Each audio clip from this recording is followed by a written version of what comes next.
Bien, pues vamos a seguir esta serie sobre el arte de la vida feliz y hoy vamos a hablar del arte de la oración. En parte de, como siempre les digo, esto es un resumen, breves pinceladas.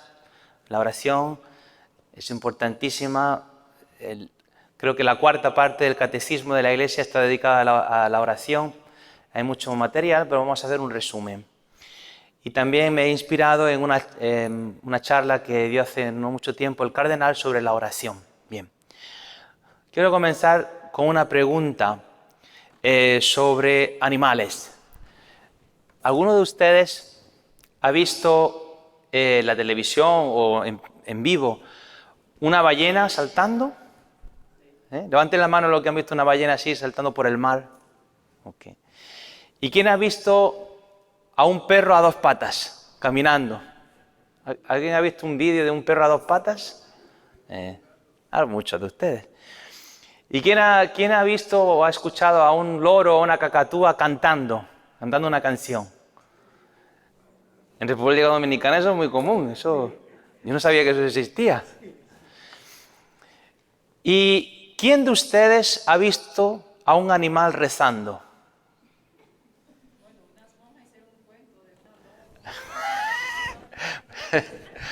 Tenemos aquí un loro que rezaba. A ver, eso habría que ver si... Yo lo que estoy contando es que ninguna mujer saltó. Pues mi marido, porque va a la iglesia, pero en la casa es un animal. Menos mal que nadie dijo eso. Es una broma, es una broma. No, lo interesante es que no hemos visto nunca un animal rezando, porque el hombre, podríamos decir, es el único animal que tiene una capacidad trascendental, es decir, una capacidad de hacer un viaje desde lo instintivo, lo sensitivo, a lo espiritual. Somos capaces de entender, por ejemplo, contemplando las cosas bellas, que hay uno que ha creado las cosas bellas, contemplando sobre las cosas buenas de la vida, que hay uno que ha creado lo bueno o lo verdadero. Y esta es la grandeza de la persona, del hombre, que es capaz de conocer y amar a su Hacedor. ¿Cómo podríamos definir la oración? Pues el catecismo nos da las citas de varios santos que han hablado de la oración. Cito a Santa Teresa del Niño Jesús, que también se llama Santa Teresa de Lisieux. Y decía ella: para mí, la oración es un impulso del corazón, una sencilla mirada lanzada al cielo, un grito de reconocimiento y de amor, tanto desde dentro de la prueba como en la alegría. Una respuesta bien completa.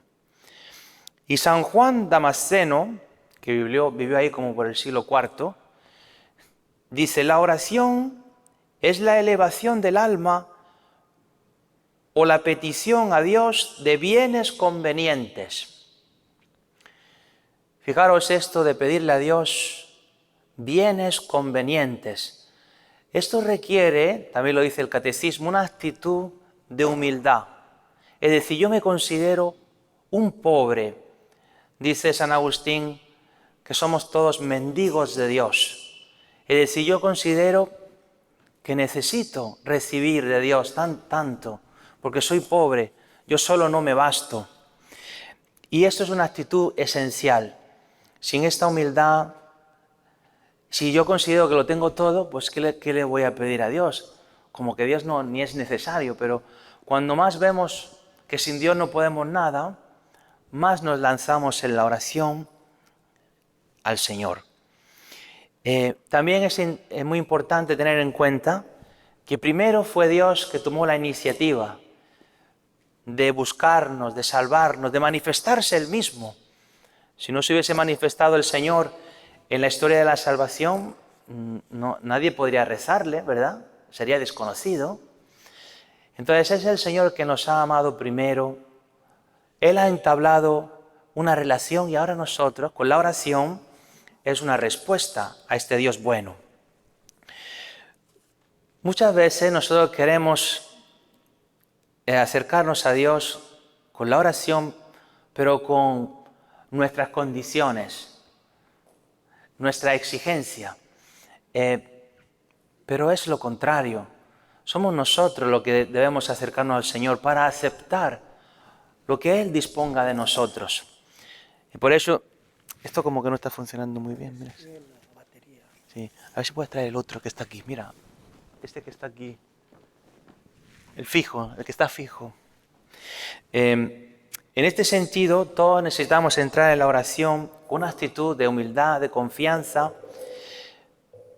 hablándole al Señor desde el corazón.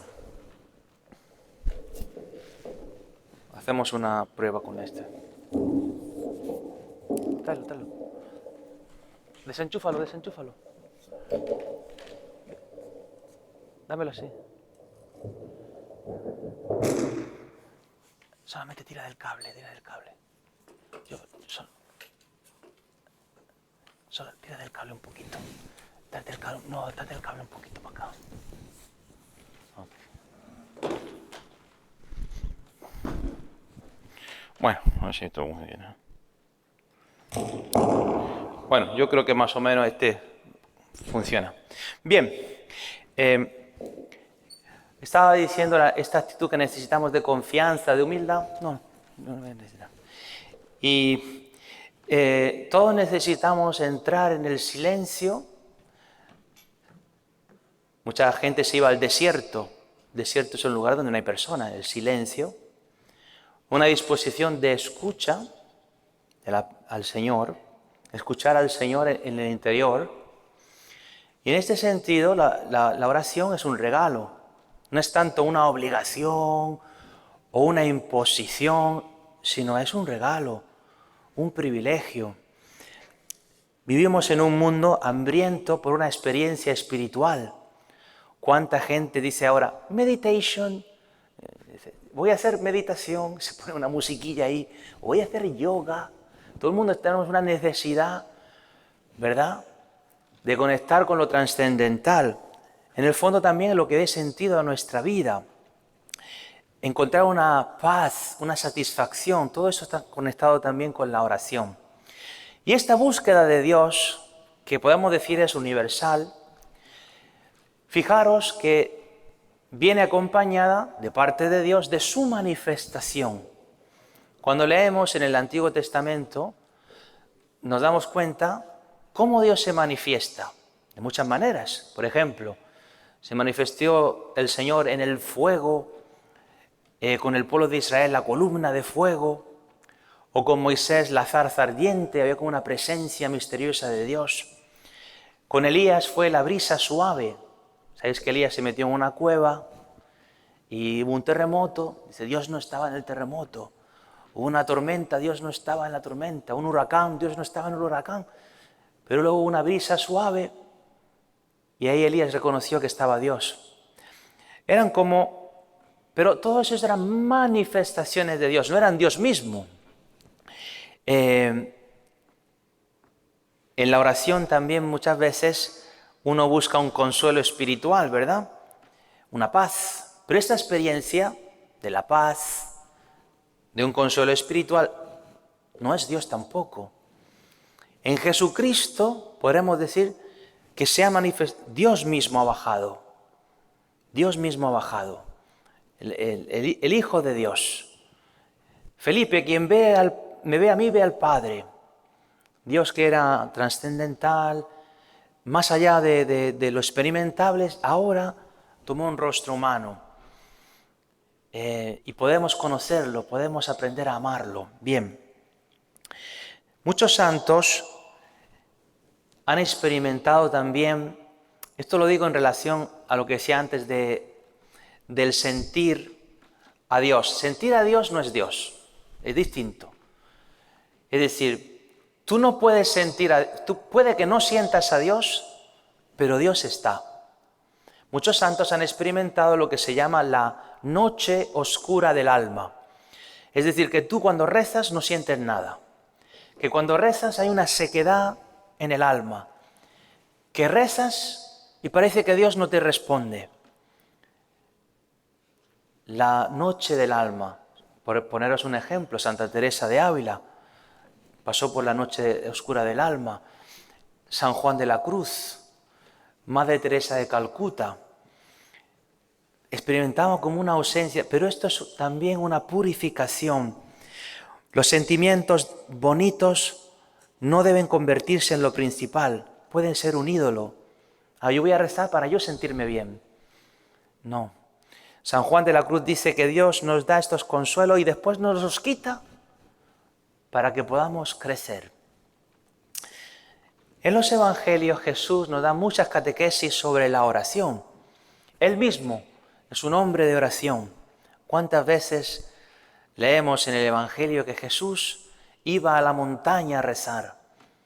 O pasaba la noche entera rezando. Rezaba en el desierto, rezaba en la sinagoga, en el jardín de Getsemaní, rezaba. En el Evangelio de Mateo, Lucas y Marcos, muchas veces aparece Jesucristo enseñándonos a orar. Por ejemplo, en el Evangelio de San Mateo, sabéis que el Evangelio de San Mateo fue escrito para una audiencia que era judía. De hecho, el Evangelio de San Mateo tiene 5 grandes sermones, como si fuesen los 5 libros de la Torá, ¿no? Sabéis que la Torá son los 5 primeros libros de la Biblia. Y el pueblo judío estaba muy familiarizado con 2 cosas, con la liturgia y la oración formal. Y aquí que Jesucristo, cuando habla en el Evangelio de Mateo de la oración, quiere exhortar para no caer en un peligro de esto de la liturgia y la oración formal, que es quedarse solo en las cosas externas, de tal manera que el corazón se queda a un lado. Es decir, lo principal es el corazón, no lo externo. Muchas veces dirá Jesucristo, hay de ustedes fariseos que se ponen en las esquinas para que la gente los vea, ¿no? O que dan limosna para que la gente los vea, pero ¿y el corazón, verdad? Y dice Jesucristo, cuando vayas a orar, ve a tu cuarto, cierra tu puerta y ora en lo secreto, y tu Padre que está en lo secreto te recompensará. En otras palabras, la oración no es algo externo, sino interior, desde el ardor de la fe. En el Evangelio de San Lucas, en cambio, San Lucas, sabéis que San Lucas era un compañero de San Pablo, y él en aquel tiempo era el mundo greco-romano. Sabéis que San Pablo viajó por lo que es Grecia, tesalonicenses, filipenses, todo eso estaba en Grecia, Atenas, y entonces hablaban griego. Entonces, San Lucas escribe a una audiencia que son gente que ha llegado al cristianismo proveniente no de los judíos, sino del mundo grecorromano. Y entonces para Lucas ya no, el énfasis de lo que dice Jesucristo no es tanto en el formalismo, sino que habla mucho de la perseverancia en la oración. Por ejemplo, Lucas nos da 2 ejemplos. La viuda, el ejemplo de la viuda persistente que va a decirle al juez, hazme justicia en contra de mi adversario. Y también da el ejemplo del vecino inoportuno, que dice que en la mitad de la noche aparece, dice, dame un trozo de pan que ha venido a una visita. Y tanto uno como otro hacen presente en la perseverancia. Dice, ¿cómo? Dice, si no se lo da por amigo, se lo dará por pesado, en el fondo, ¿no? Dice, y el juez injusto, a pesar de que es injusto, por no escuchar mal a esta viuda, le hará justicia. Lo que dice Jesucristo como la oración persistente, porque expresa la oración persistente el deseo de la oración. Qué interesante es este evangelio que dice, si ustedes que son malos, dice Jesucristo, saben dar cosas buenas a sus hijos, por ejemplo, si tu hijo te pide un huevo, no le vas a dar una serpiente. Si tu hijo te pide un pan, no le vas a dar una piedra. Dice Jesucristo, si ustedes, que son malos, le dan cosas buenas a sus hijos, ¿cuánto más vuestro Padre del cielo, atención, les dará el Espíritu Santo a los que se lo piden? He aquí lo que el cristiano necesita, el Espíritu Santo.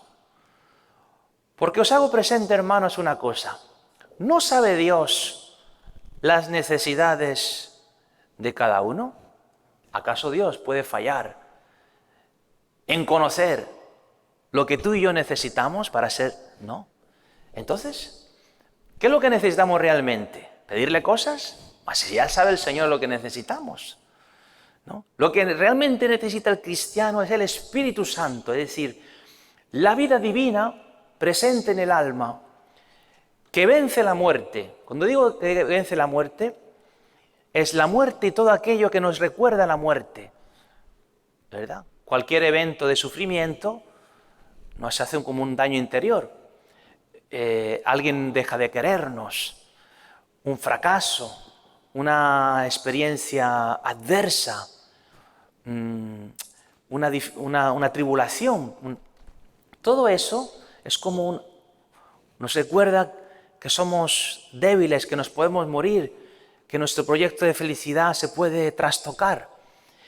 Y la vida divina de Dios, el Espíritu Santo, se nos entrega como una fuente de ayuda interior, la presencia de nuestro Señor mismo. De hecho, donde está el Espíritu Santo también viene la inhabitación de la Santísima Trinidad, Padre, Hijo y Espíritu Santo, la vida de Dios, la Santísima Trinidad dentro del alma. Y eso es lo que vence todo, cualquier dificultad. Tú puedes pasar por un cáncer, puedes pasar por alguien que te traiciona, puedes pasar por una situación de mal gusto, sin que uno se venga abajo, sin que uno se sienta como destruido o entristecido. Uno sufre porque es así, ¿verdad? Pero no está derribado. De eso lo dirá San Pablo. Atribulados en todo, mas no desesperados. Perseguidos, mas no aniquilados. En todo llevando la vida de Jesucristo. Bien. Sabemos que la oración perfecta es el Padre Nuestro. Enséñanos a orar. Jesucristo les enseñó el Padre Nuestro.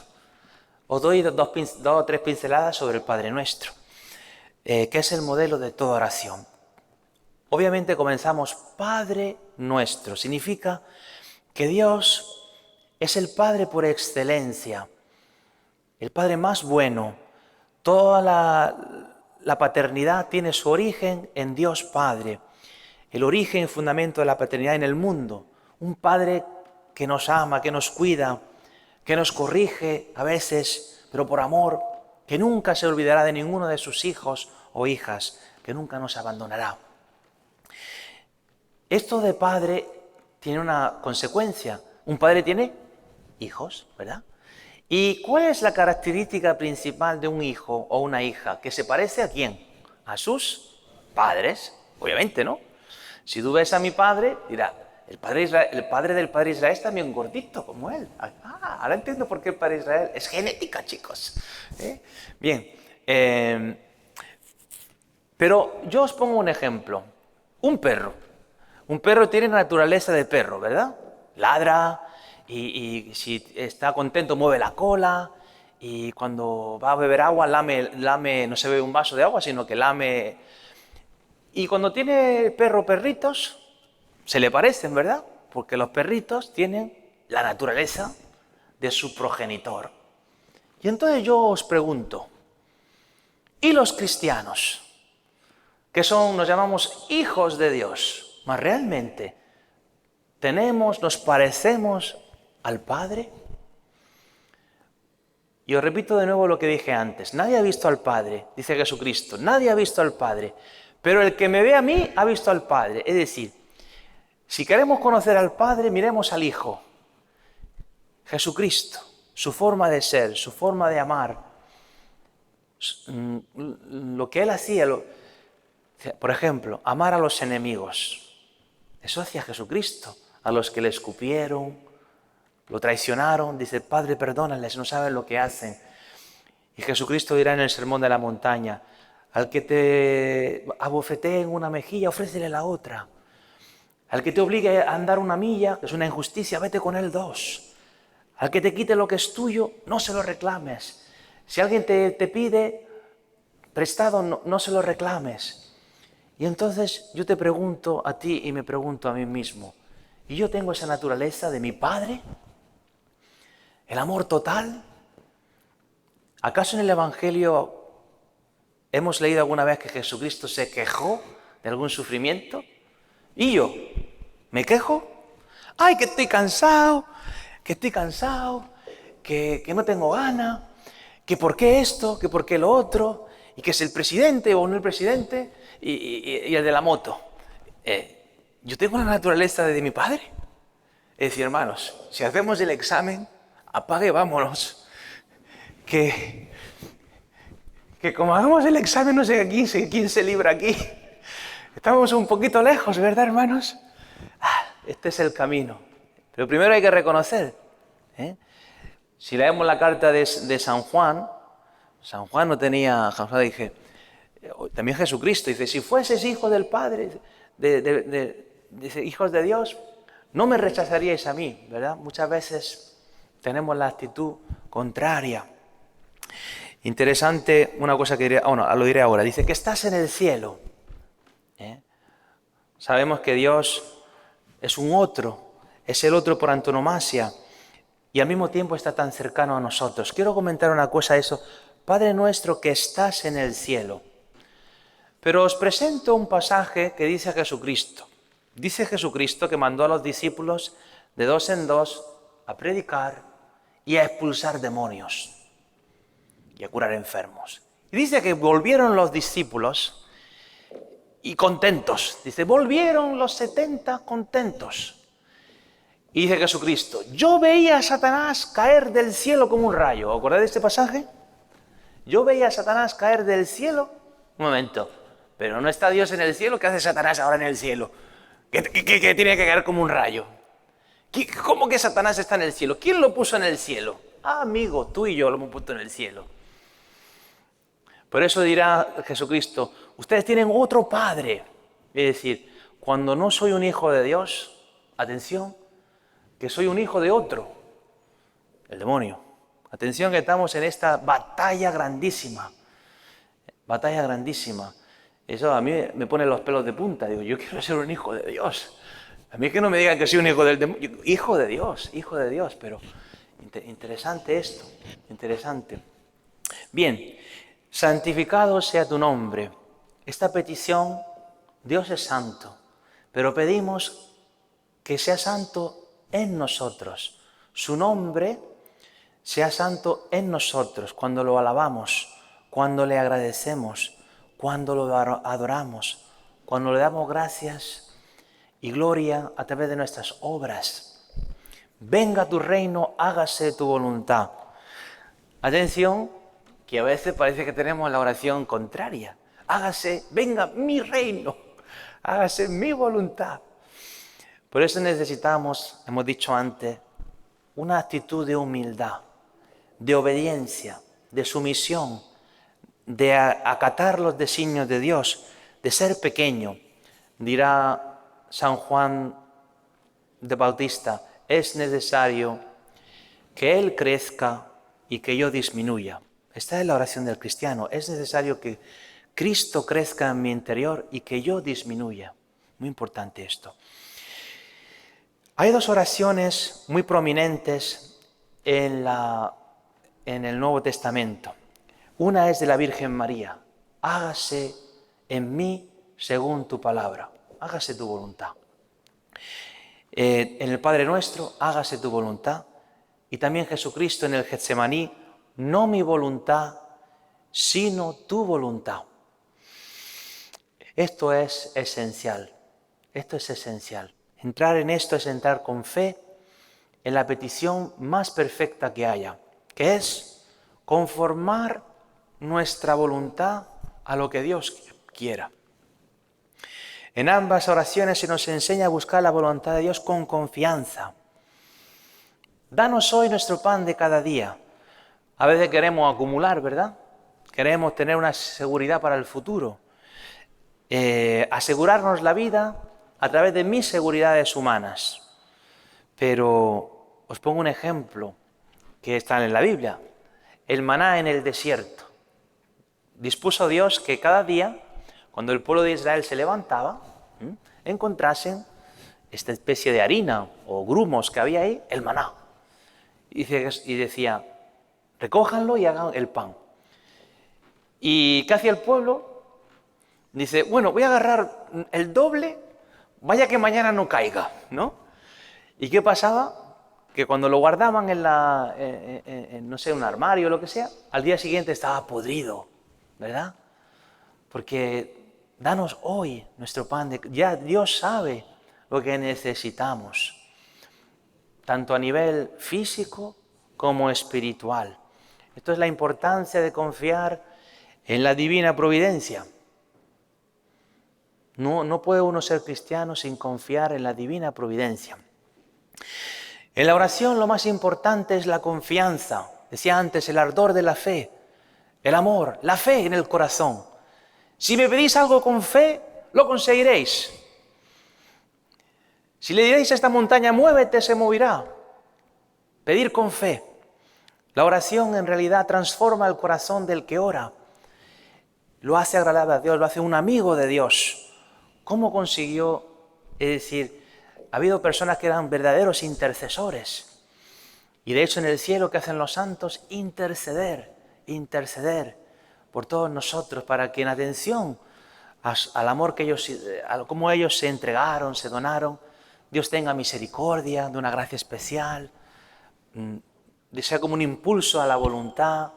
Estamos todos recibiendo gracias a través de la Virgen María, de San José, de todos los santos. Bien, un lugar muy especial en la oración es los salmos. Hoy hemos rezado los salmos, ¿verdad? La Iglesia todos los días reza los salmos. Las palabras de los salmos, las actitudes que reflejan de fe, de confianza, de adoración, de alabanza, de súplica, ahora se convierten en nuestras actitudes, en nuestras palabras. Hay una historia muy simpática. ¿Cómo estamos de tiempo? Estamos más o menos bien, ¿no? Hay una historia muy simpática de San Francisco de Asís, que la cuenta el cardenal. Dice que San Francisco de Asís estaba con el hermano Leo. Y dice que San Francisco le preguntó al hermano Leo, ¿cuál fue la cosa especial en tu vida a través de la cual te encontraste con Dios? Y el hermano Leo no quería contestar. Se quedaba callado, pero San Francisco le insistía, ¿cuál es la cosa especial que te pasó en tu vida a través del cual te encontraste con Dios? Y al final Leo tanto le insistió a San Francisco que le contestó. Dice, pues mira, cuando yo era niño y joven, mis hermanos eran muy estudiosos, muy aplicados. Y todos se convirtieron en unas personas muy exitosas, con negocios y todo. Dice, yo era un perezoso.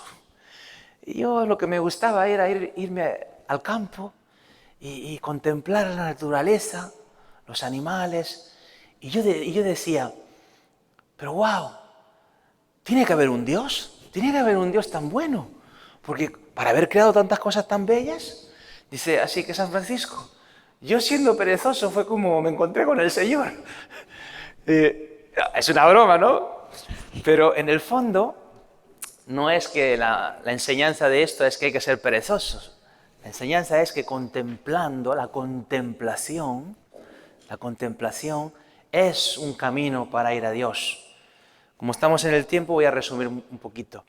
Todos necesitamos tiempos y espacios de contemplación, de estar a solas con el Señor, de tener este desierto. Sabéis que Jesucristo comenzó su ministerio con 40 días de oración. El pueblo de Israel también tenía, por ejemplo, el sábado. El sábado era un tiempo donde el hombre le dedica a Dios. Para nosotros es el domingo, ¿verdad?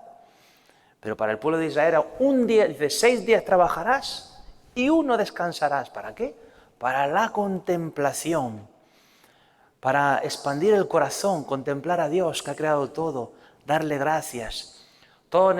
Sabéis que en el Evangelio la gran controversia de Jesucristo no es el matrimonio homosexual, no es la ordenación de mujeres, ni otro disparate, es el sábado, que hacía milagros en el sábado, porque el sábado es sagrado.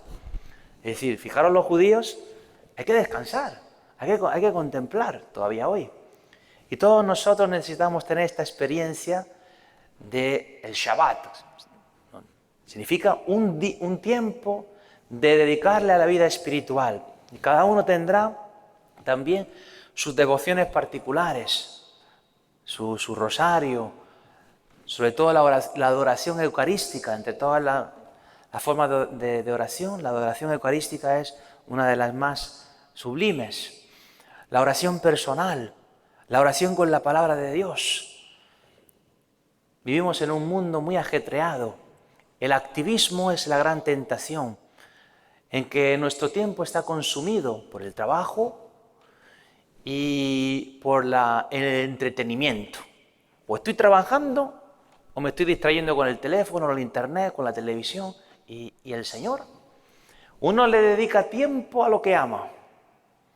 Uno le dedica tiempo a lo que ama. Me acuerdo yo una vez que yo me quedé en shock de una cosa que dijo el cardenal O'Malley. Dice, en el tema de la oración, cantidad vale más que calidad. Y yo dije, pues está mal la cosa, porque yo pensaba que era lo contrario, que hay que darle más calidad. Pero acuérdense lo que digo, uno le dedica tiempo a lo que ama.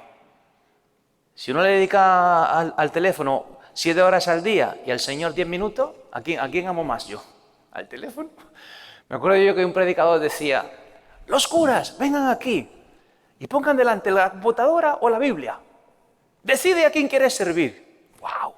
Este tipo era radical, ¿eh? Aquí no se andaba con tonterías. No, pero es verdad, nos distraemos, ¿eh? Por eso es importante tener un plan de vida.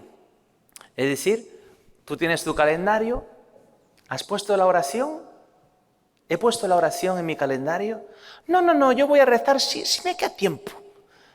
Digo yo, ¿y quién es el Señor? ¿Un perro para darle los huesos del que ha sobrado de la comida? No, dedicarle tiempo al Señor, la contemplación.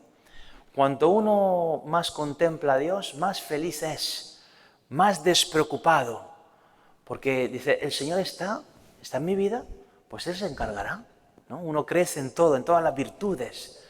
Entonces, hermanos, como ya no tengo más tiempo, os invito, y me invito a mí mismo, a este arte precioso de la oración, en toda su variedad, la oración de súplica, de intercesión, de alabanza, de contemplación, de estar en silencio y escuchar la voz de Dios, de petición, de alabanza, la oración en común, como estamos haciendo hoy, la Eucaristía, que también es una forma de oración.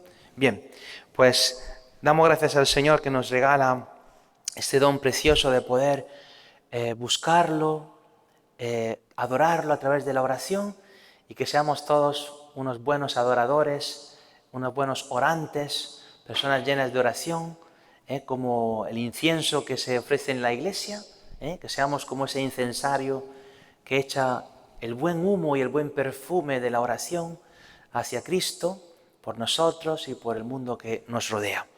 Pues continuamos ahora, hacemos la oración final. Nos ponemos en pie.